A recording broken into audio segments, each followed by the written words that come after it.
This is Scott Becker with the Becker Business and the Becker Private Equity and Business Podcast. We are so thankful for your listening. I know this week the Becker Private Equity and Business Podcast was ranked as high as number 2 in the Apple Business News category, surrounded by a number of Wall Street Journal podcasts. So we always view that as a great sign. And thank you to our listeners. Today's discussion is around professional and personal connectivity and chemistry. And so here's the premise of this. And we're going to take sort of romantic connectivity completely out of this discussion. There's probably some amount of sort of connectivity in that regard too.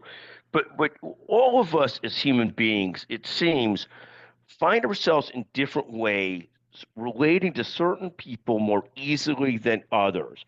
There's probably for every one of us an archetype of who we're most comfortable with and who we end up being connected to and where the chemistry feels right, both on a business and a professional way.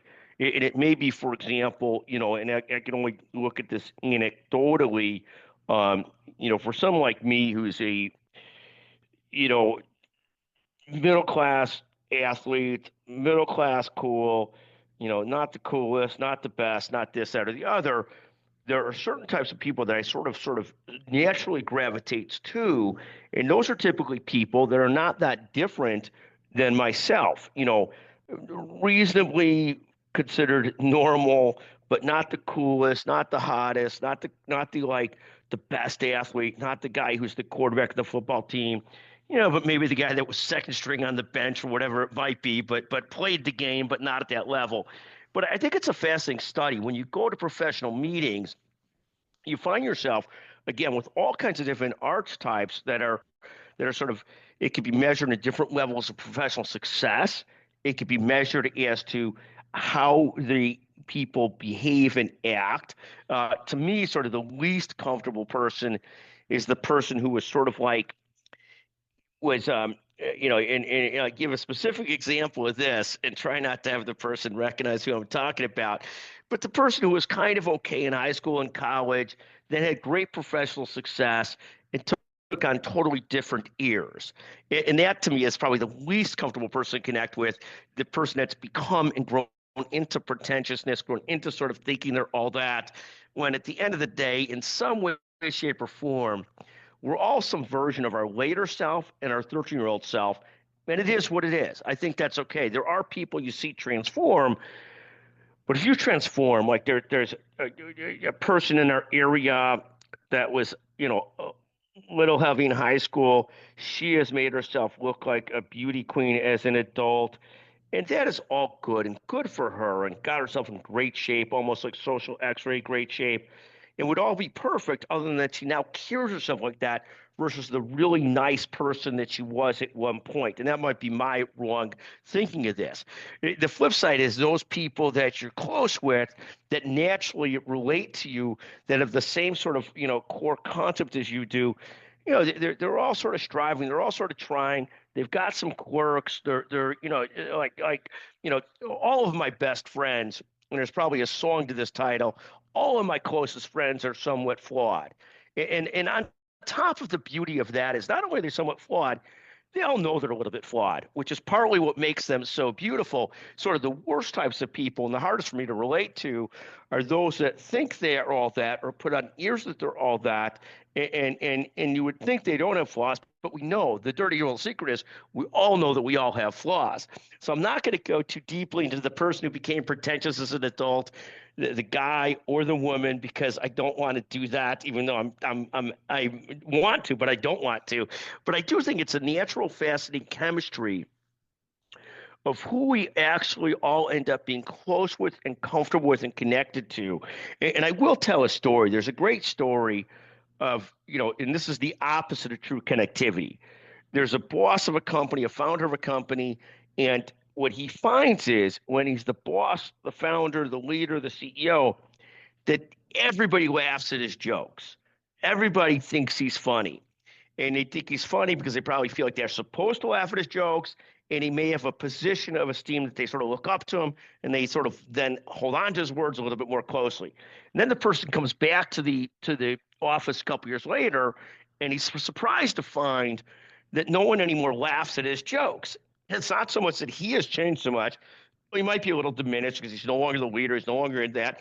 But more that at one point, a lot of the people around him might not have genuinely been that closely connected to him.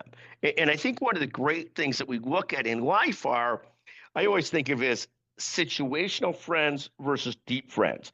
Situational friends are people that line up in a period of your life together, and you might have shared a lot of good times together, and you enjoyed and thrived and loved those times together. But you find as you go different distances apart, the situations don't map up, and thus the chemistry and the closeness doesn't remain the same. Whereas in contrast, sort of the deeper friends stay with you for a lifetime. One of my closest friends is on the West Coast, and other ones in the Southeast. Both people that went to law school with me. Uh, One who's insane and sort of a redneck, but I love him to death.